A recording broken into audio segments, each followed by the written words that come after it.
Penúltimo webinar infoactivista de esta temporada. Estamos desde Campus Party transmitiendo con una selectísima clase de hackers cívicos mexicanos en este Campus Party. Estamos aquí con la banda de Codeando México. Juan Pablo se nos perdió, pero está por acá, espero que llegue. Inegi Fácil está presente, todo el equipo, el 100% está por acá. Líder de Tomate Valley, Fernando está también por acá, y Paco Meckler, responsable de tecnología del IMCO, también está por acá, haciéndole al hacking cívico. Queremos aprovechar para platicar un poquito de qué estamos haciendo de este mundo, en esta definición de quienes, cuando los hackers empiezan a dedicar a cuestiones más sociales, más cívicas. No todo es por diversión, ni por tecnología, ni por reto, ni tampoco por lana. Y preguntar justamente cuál es la experiencia que han tenido, ver por qué están haciendo cosas sociales y no otro tipo de asuntos, y también ver cómo ven la escena tecnológica y social en México.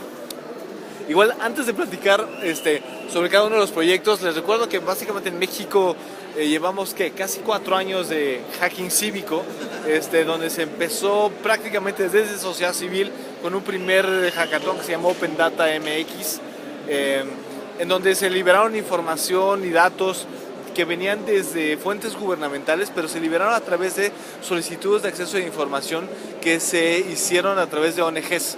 Fundar liberó, por ejemplo, muchas de las informaciones de presupuesto que aún no estaba pública, subsidios al campo, algunos otros datos que tenían que ver con programas gubernamentales. Y con base en eso, se empezaron a hacer los primeros desarrollos y algunos proyectos. Me acuerdo que ese primer hackathon tuvo el primer scrapeo y el primer API de la Gaceta Parlamentaria, que eventualmente empezó a suministrar el portal Curul 501. Y así, a partir de ese momento, se empezaron a hacer diferentes eventos y la comunidad se empezó a variar. Empezamos a participar, a hacer aplicaciones, a hacer muchas visualizaciones, a suministrar algunos proyectos de ONGs y poco más también desde gobierno y también periodistas. Ya van 3 ediciones de Desarrollo en América Latina en la Ciudad de México. Ya ha crecido a otras ciudades. Ha habido ya ediciones de Open Data en Monterrey. Ustedes han sido súper activos también en Sinaloa. Oaxaca también ha hecho cosas interesantes. Guadalajara también. Y también Puebla está dándole duro al asunto. Tenemos... La mitad de los que estamos aquí son de Puebla, así que con Puebla no nos metemos el día de hoy. No, muy buen trabajo de Puebla. Y lo interesante hoy en día, 2014, es que no solamente ya somos varios, estamos en varios estados, estamos echando código, estamos pidiendo datos, estamos scrapeando datos públicos, sino también que estamos viendo que a nivel gobierno federal ya hay una política nacional de datos abiertos en borrador. Se está esperando que haya una liberación de datos importante, lo que queda de 2014, y que justamente se vaya a estar viendo justamente lo que se ha hablado a nivel público y también a nivel de hackers cívicos. Y también estamos viendo esfuerzos similares a nivel ciudades y a nivel de algunos estados, ¿no? Entonces, primero pues vamos con la banda. Codeando México, Noé es un integrante reciente. Codeando surge como grupo se desarrolló en América Latina, se empiezan a juntar. Es más, ese equipo original de hackers gana el primer lugar y después como que se conforman como grupo y se llaman Codeando México, que ahorita están haciendo cosas muy distintas a las que se plantearon hace 2 años y cacho, ¿no? Ahorita, ¿qué están haciendo? ¿Ustedes cómo se consideran como grupo? ¿Qué están aportando? ¿Qué están haciendo desde la escena tecnológica para fines sociales? Bueno, pues yo realmente estoy participando en Data MX, en donde estamos tratando de contactar a sociedad civil para que vengan y liberen datos que tengan y apoyarlos de la mano, ahora sí que con proyectos que tengan acerca de datos. Y pues básicamente estoy yo en eso, así que es de lo que yo pudiera hablar. Ahorita estamos trabajando en un widget para que puedan embeber datos dentro de sus sitios. Queremos que DataMX sea el repositorio de datos de la sociedad civil. Entonces, pues si tienen algún dato que pudieran liberar o que les podamos ayudar a limpiar para que se pueda consumir, para que puedan hacer sus aplicaciones cívicas, tenemos una parte ahí, un componente dentro de DataMX que genera una API automáticamente, ¿no? Entonces, si ustedes tienen una base de datos, una tabla o varias tablas que quieran a lo mejor consumir sin tener que hacer toda la parte intensivamente técnica del backend. Ahí la pueden subir y la pueden consumir directamente para hacer sus visualizaciones. Entonces, si quieren hacer un hackathon, pueden venir y nosotros los apoyamos para que puedan hacer ese tipo de visualizaciones. Para que tengan una idea, DataMX ha ido recolectando muchos de los datos que se han utilizado en hackatones. Recuerdo una de las principales liberaciones de datos públicos que se hizo para el hackathon de la infancia hace casi ya 2 años, que se hizo con apoyo del IFAI. Muchas veces para liberar esos datos públicos siguen estando ahí en DataMX, y también Codeando ha estado habilitando una plataforma de retos para hackatones bien importante que tiene que ver con justamente habilitar para que se puedan utilizar datos para cada uno de este tipo de eventos. Entonces han sido justamente la infraestructura para muchos de los hackatones que ha habido en México en los últimos años, y seguramente por lo que he escuchado de planes también van a estar habilitando los retos que se hagan para desarrolladores y para emprendimiento a nivel público. ¿Ya se puede hablar de eso o todavía no? Pues bueno, nada más quiero explicarles un poco de la plataforma de retos. Se ha ido renovando bastante, e incluso ya, bueno, nosotros cuando organizamos Open Data Puebla el año pasado en octubre utilizamos también la plataforma de retos, y pues a veces que se ha seguido renovando, y seguramente en los próximos meses ya va a salir la nueva versión, ¿no? Entonces, pues está bastante padre que ya vas a poder referenciar datasets desde la plataforma de retos, ¿no? Entonces está haciendo una plataforma un poco más redonda para que si quieres organizar un hackathon o retos públicos, los puedas hacer desde ahí, referenciando ya directamente a los datos. Genial. Y nada más para terminar de hacer el spoiler de lo que viene con Codeando México, también se va a hacer público ya finalmente el desarrollo que se hizo de un reto que se hizo justamente con la red por la infancia, en donde se utilizó la plataforma, se utilizó justamente el API, toda la información que tenía de la infancia cuenta en una base de datos del estado actual de la infancia en México. Se volvió un API y se estuvo trabajando ahí para hacer una aplicación que se estará lanzando justamente al mercado en unas cuantas semanas más por acá. Pero bueno, vamos también con la banda. Ahorita regresamos.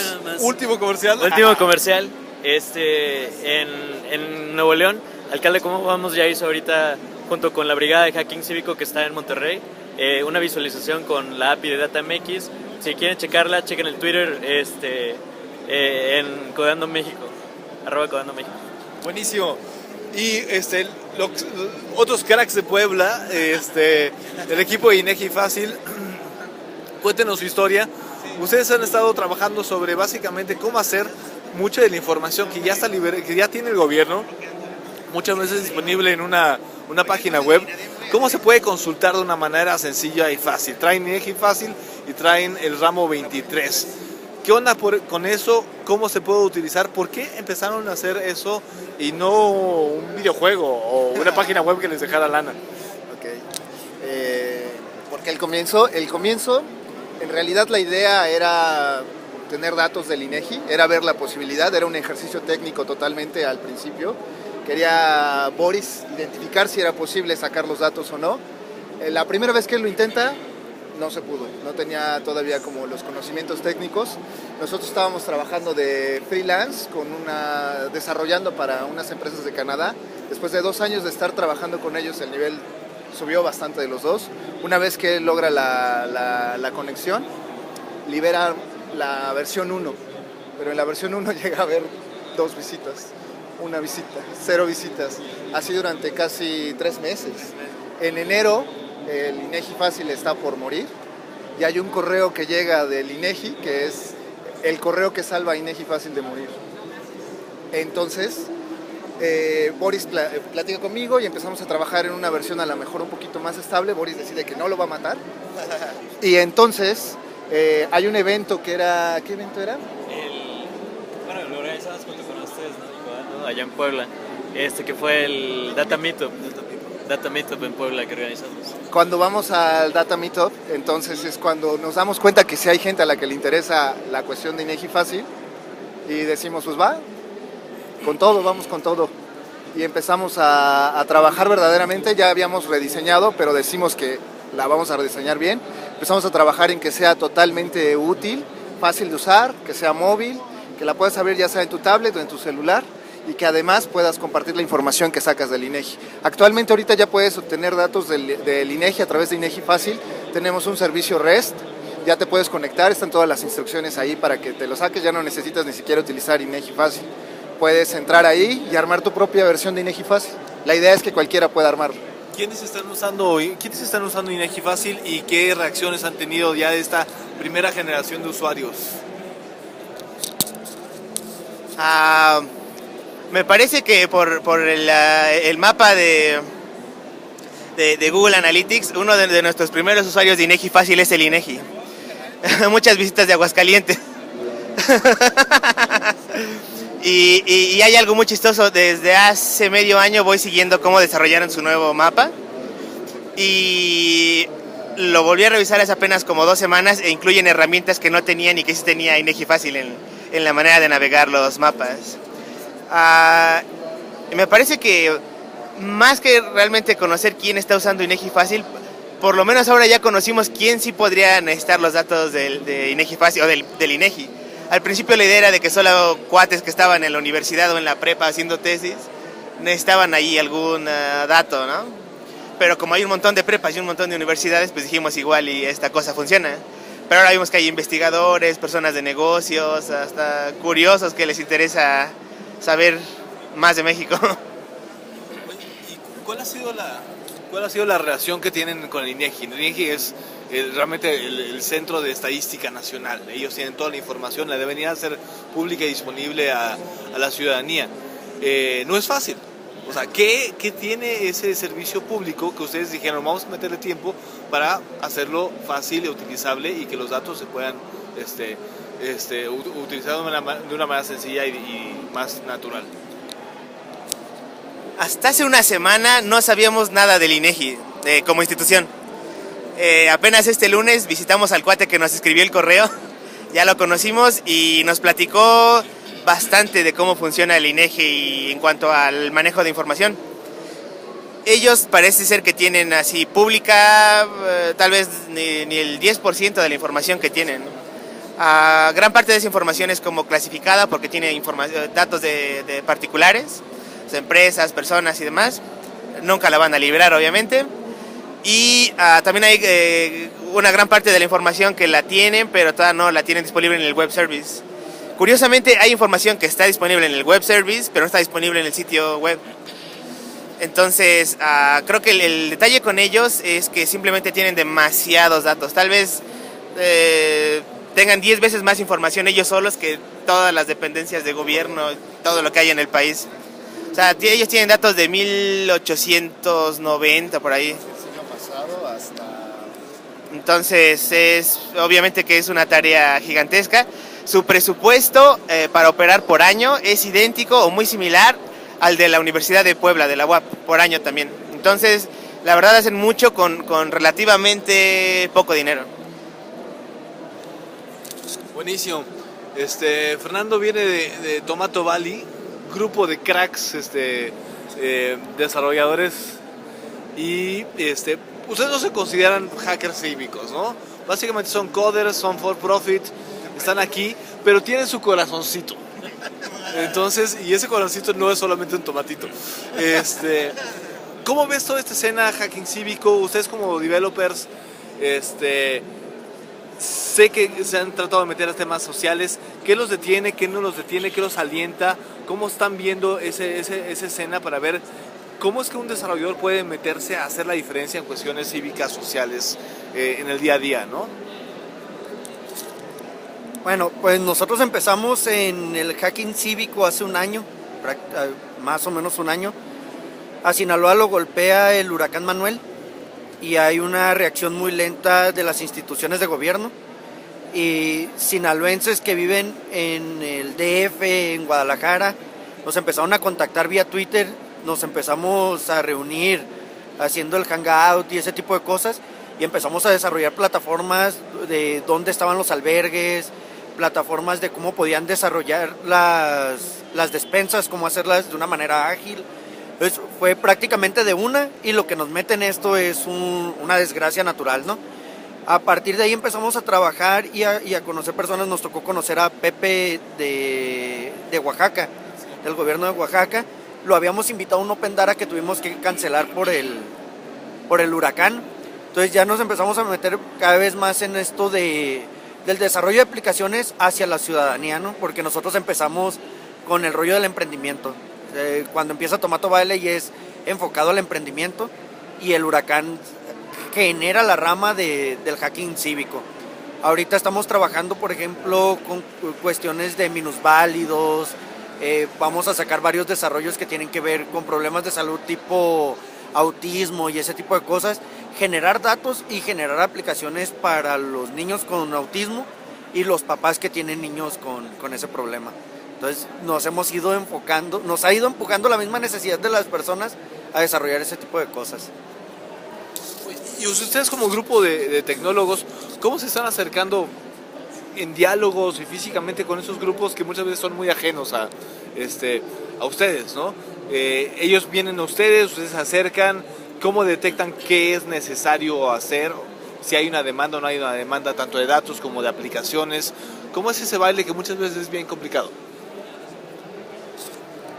Pues nosotros empezamos regalando páginas. Sí, que buscar una ONG que se dedicara a cuidar a los perros de la calle y a regalarles la página. Ha sido difícil porque la mayoría somos tecnólogos y es muy complicado acercarte a una ONG y que te entiendan el idioma y que tú les entiendas el idioma. Entonces primero fue empezar a enviar correos. Ahorita ya tenemos cierta fama en esto de la tecnología. Hemos realizado talleres y workshops con ONGs y ya al final se empezaron a acercar a ellos, a nosotros y decirnos cuáles eran sus necesidades. En muchas ocasiones cuando nos están diciendo sus necesidades, nosotros nos damos cuenta que no lo vamos a resolver con una herramienta tecnológica, o sea, no vamos a hacer una aplicación móvil o una página web y que es mejor enviarlos con una institución gubernamental que trabaje con ellos. Pero ha sido sí de estarlos escuchando y de ida y vuelta, ¿no? Platicar mucho con ellos, que nos digan qué es lo que quieren y qué es lo que necesitan. Por ejemplo, un caso muy particular, ahorita estamos en acercamiento con una ONG que trabaja con niños con cáncer. Y ha sido de trabajar 7, 8 meses con ellos, entendiendo qué es lo que quieren, qué es lo que necesitan y qué les podemos dar nosotros a ellos. Así ha sido el trabajo de primero a lo loco, aventarnos nosotros a hacer aplicaciones y de un tiempo para acá ellos definiendo qué es lo que necesitan. Buenísimo. Oye, y también está aquí Paco Meckler, él es responsable de tecnología del IMCO, Instituto Mexicano para la Competitividad, y Paco tiene un contexto un poquito más distinto. Trabaja en una ONG, es una ONG muy grande que maneja sobre todo análisis y genera una opinión que tiene el propósito de influenciar políticas públicas y muchas de las opiniones de las cosas que están sucediendo en el país. Los retos que tiene Paco como técnico y como gestor de datos son a esa escala, ¿no? Primero, platícanos más o menos qué retos y qué proyectos están manejando que tienen que ver con datos y tecnología y cómo lo están enfocando desde una organización no gubernamental grande y qué retos han tenido al respecto. Y la otra es, ¿cómo ves el panorama de datos y de tecnologías justamente para cumplir justamente la misión, que es darle sentido, poder analizar un país, sus problemáticas, su estado, ¿no? ¿Para dónde va la cosa y ustedes cómo están manejando esa complejidad? Hola, antes que nada, qué padre estar con ustedes, muchachos. Todos son sumamente populares, sumamente buenos. Lo hacen de corazón, lo cual para mí es siempre indispensable. Como primer punto, yo creo que hace falta aclarar que a mí en la universidad me molestaba mucho economía, era de las cosas que simplemente nomás no me gustaba, ¿no? Y la vida me llevó a una institución donde trabajo con 30 economistas de mi misma universidad, la cual es como reconocida como sumamente intensa. Yo soy del ITAM. Y el lenguaje que ellos manejan es sumamente complicado. Por ejemplo, ayer estuve platicando con el señor Molano y platicar en temas de bases de datos con el señor Molano es que él lo ataca con un problema de conjuntos y A menos A intersección B es igual a I, y nuestra cabeza es como mucho más práctica. Entonces de entrada tienes una barrera de comunicación como la que comentaba aquí Fernando. Yo creo que hace falta la pena recalcar que antes de exactamente llegar a codear, tienes que codearte a ti para poder comunicarte con alguien más que no sea un coder o un manejador de bases de datos o lo que sea, ¿no? Con ese contexto, yo entré al IMCO casi por gracia divina. Manejé datos por necesidad, porque los datos los queríamos y estaban ahí, pero nadie te los daba, o te decían, sí, ahí está en el sitio, y luego, ¿no? Y en el último estudio que se realizó de parte de educación, yo creo que ni siquiera vislumbramos el tamaño del impacto, no nada más político, sino social, que se iba a llegar. Y eso yo creo que es lo más importante, ¿no? En una ONG donde hay economistas y hay ingenieros se pueden hacer grandes cosas si los dos hablan el mismo idioma, si los dos entienden las necesidades de ambos. Y el IMCO se ha categorizado por ser una institución sumamente robusta en su análisis y en manejo de datos, pero con el área de tecnología yo sí siento que ha tenido un boost bastante grande, porque en lugar de manejar bases chiquitas y pensar como, China, ahí está el dato, pero no lo puedo sacar, entonces no lo tomo, o hago como si no existiera o algo así. Ahora me buscan para limpiar datos porque saben que se puede hacer. Obviamente el IMCO, digo, si no nadie lo conoce, el IMCO es una gran institución en México, con grandes economistas, y simplemente nosotros podemos generarles el insumo base para que ellos hagan una mejor política pública, y al final todos buscamos exactamente lo mismo, que es un mejor país. Entonces es vinculación hackers con economistas. Y en este baile entre generar la data y que se entienda y el análisis sea de la mayor calidad posible para influenciar políticas públicas, también ustedes lo que tienen que hacer es llevar ese dato, darle sentido y que pueda llegar a usuarios finales que no son especializados, ¿no? Mejora tu escuela es un proyecto que justamente lleva la data a padres y madres de familia, ¿no? Entonces, ¿cuál ha sido su experiencia en ese esfuerzo titánico de llevar primero muchas veces datos que no son totalmente abiertos hacia un papá o una mamá que lo que quiere es básicamente que su hijo vaya a la mejor escuela? Okay. Lo que pasó en el caso de Mejora tu Escuela, en el último reporte que hicimos, fue que no nada más era el dato de decir como escandaloso, hay 70 maestros que ganan más, o sea, no era nada más eso, sino como mostrar y procesar la información de tal forma que periódicos, reporteros, gente de calle o de pie tomaron el dato de Twitter tal cual lo sacamos nosotros. O sea, era un dato sumamente procesado y era directo, conciso, preciso, limpio. Hay tantas escuelas en tal lugar, hay un maestro que tiene, serán datos puntuales, y eso es mi teoría, lo que ayudó como que a que el movimiento se expandiera tanto y en todos lados. Era algo que no necesitaba ningún economista, ningún politólogo, ahí está, o sea, no hay más que hacerlo, es un dato. Y yo creo que esa es la mayor experiencia. El IMCO, de hecho, también lo reconoce como un caso de éxito en ese lado. No nada más fue el abrir el dato y todo el proceso de la apertura, que fue lo muy técnico, sino fue el cómo comunicarlo. Ahí también se hackeó en la comunicación IMCO a ciudadanía. Y hay dos temas que me gustaría platicar nada más antes de irnos y seguir en el Campus Party, que es, uno, primero, cómo estamos a nivel de datos abiertos, a nivel de país, y qué podemos hacer desde el hacking cívico, ¿no? Ya llegó JP, Juan Pablo, está también en Codeando México, y la pregunta va directamente para ti, ¿no? Ustedes tienen un portal de datos, muchos de los datos que están ahí ya dijimos que vienen muchas veces de sociedad civil vía solicitudes de acceso a la información, se utilizan en hackathons, pero... o sea, ¿cómo ves? ¿Vale la pena tener un esfuerzo paralelo a gobierno en cuanto a apertura de datos? ¿Ustedes cómo trabajan con el gobierno en cuanto a justamente ayudarles también o colaborar en sus esfuerzos de apertura de datos? ¿Cómo está México ahí? ¿Cómo lo ves? Gracias, Juanma. Qué gusto estar con todos estos hackers cívicos. Realmente, sí es una mezcla bien interesante. Muchas veces los gobiernos están como esperando que los apoyes. Ellos lo que te dicen es, tenemos como, algunos tienen voluntad, otros no tienen voluntad. Yo creo que si decimos ahorita cuál es el estatus de datos abiertos desde el lado gobierno, es que es muy malo, es pésimo. Realmente fuertes las iniciativas por el lado del gobierno a nivel local, podemos verlo con el Laboratorio para la Ciudad en el DF, Zapopan, que trae mucho movimiento, poquito. Y la parte de cuando la estrategia digital baje a estados y a ciudades, pueden pasar años.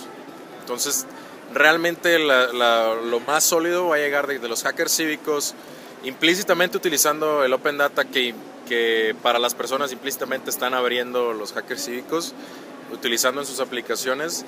Esos son los datos que primero van a causar más impacto en el país, antes de que Datos.gov llegue a ser mainstream y llegue a ser utilizado por miles de personas en el país, que muchos de nosotros mismos vamos a ser como que los power users inclusive de esos datos, pero realmente de la comunidad, nosotros estamos construyendo un proyecto Open Data que va de la comunidad para la comunidad, completamente descentralizado del gobierno.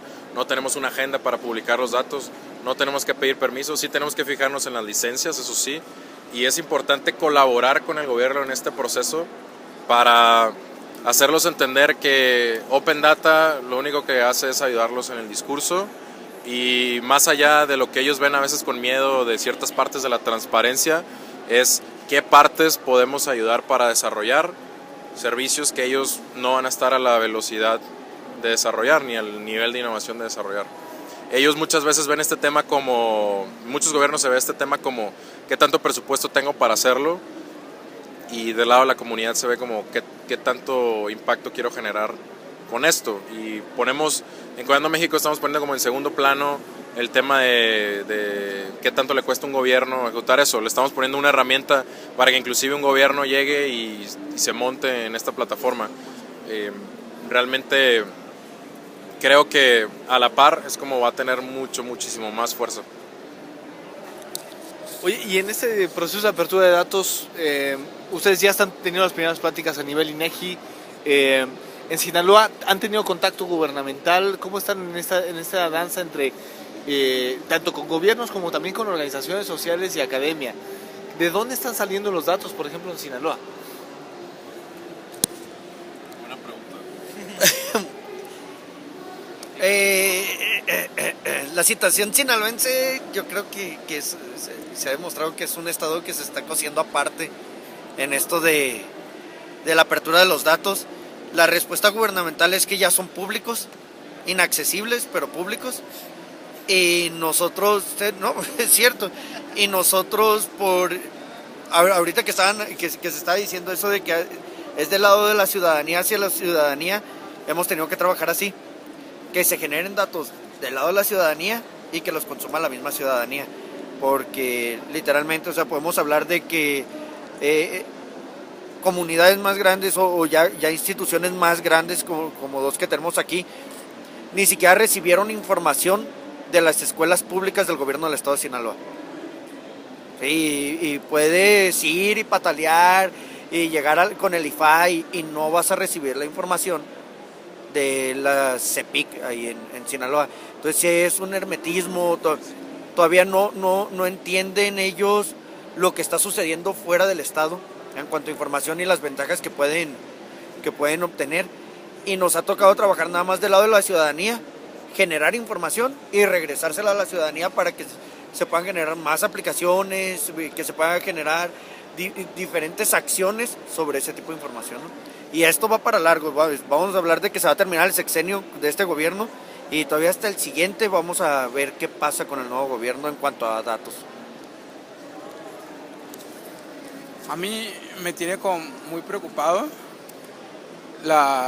el problema que nosotros tuvimos cuando descargamos los archivos PDF. O sea, es información pública con datos, sí son privados, pero están ahí. El gobierno ya los soltó.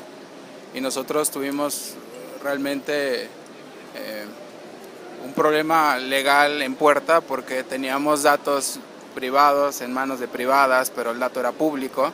Entonces se me hace como un discurso que choca, ¿sabes? O sea, no nada más va a ser abrir los datos o que los hackers los abramos, sino también tenemos que cambiar la cultura y la cultura tiene que quedar plasmada en la ley.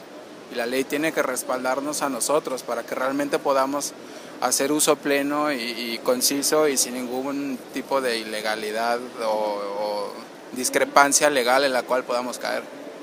A mí, bueno. Y el último tema para platicar tiene que ver con el impacto de los datos y de las aplicaciones cívicas, ¿no? Estamos haciendo lo que hacemos tanto en la parte más sucia, en el scrapping de PDFs y páginas web, como en la parte más sexy de las aplicaciones y las mapas y las visualizaciones, justamente para generar impacto, para que alguien sirva y que posiblemente le haga la vida mejor a alguien, ¿no? Este proceso ha sido muy complicado. Muchas veces las aplicaciones no se terminan, no se usan. ¿Quién ha reflexionado al respecto y decir, bueno, ¿cómo podemos aumentar ese impacto? ¿Qué sí podemos hacer? ¿Qué deberíamos dejar de hacer para que ese esfuerzo que se está haciendo desde esos grupos técnicos lleve justamente el impacto que queremos lograr? Para mejorar, escuchar a los ciudadanos. Hemos hablado con muchos usuarios, teníamos una idea de lo que INEGI Fácil podía hacer, que ha ido mejorando constantemente cuando nos llega el feedback de los usuarios reales de la información. Ahí nos llegan comentarios buenísimos de qué es lo que verdaderamente esperarían que INEGI Fácil hiciera, o el mismo Ramo 23, qué es lo que esperarían que ocurriera. Entonces empezamos siempre con una visión que afortunadamente ahorita ya tenemos usuarios, al principio no había usuarios, ya sabemos para dónde puede ir el proyecto. Ese es un punto para... La otra, ahorita lo estábamos diciendo de cómo los desarrolladores hablamos con el usuario final. Es eso. Yo creo que cada una de las comunidades y cada uno de los hackers cívicos, lo que necesitamos ahorita es buscar a alguien que sepa vender el proyecto. Porque nosotros nos acercamos y le decimos al usuario final, al padre de familia, no, mira, esto es Open Data y bla, bla, bla, bla, y está hecho en MongoDB y bla, bla, bla. Entonces, el padre de familia se friquea porque no, o sea, le estás hablando en arameo, pues. Entonces, eso es neta. Entonces, alguien que sepa venderle la aplicación y sepa venderle lo que es los datos abiertos para que todo lo que estemos haciendo nosotros realmente tenga un impacto, ¿no? Porque al final el usuario ni es programador, ni es de UX, ni nada de eso. Y si no se la sabemos vender, no lo va a usar, pues sigue siendo magia negra para el usuario final. Entonces es alguien entre el usuario final y nosotros, el hacker cívico, para que realmente tenga un impacto. Digo, nuestra historia ya es bien conocida.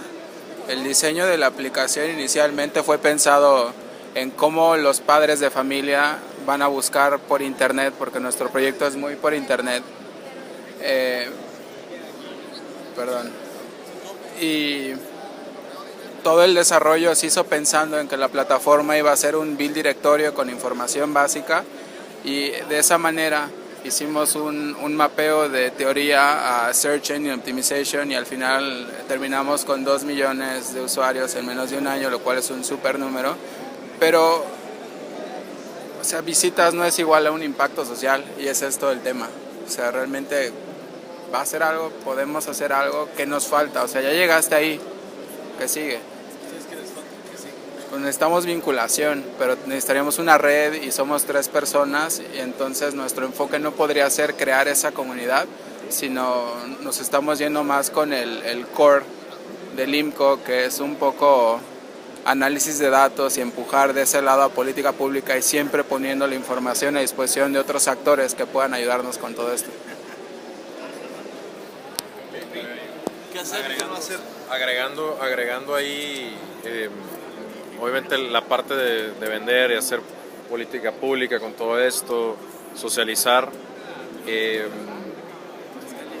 Realmente los proyectos open source, y tomando un poquito la filosofía del open source, los más cabrones son los que tienen un buen core team y cientos o miles de contribuidores alrededor.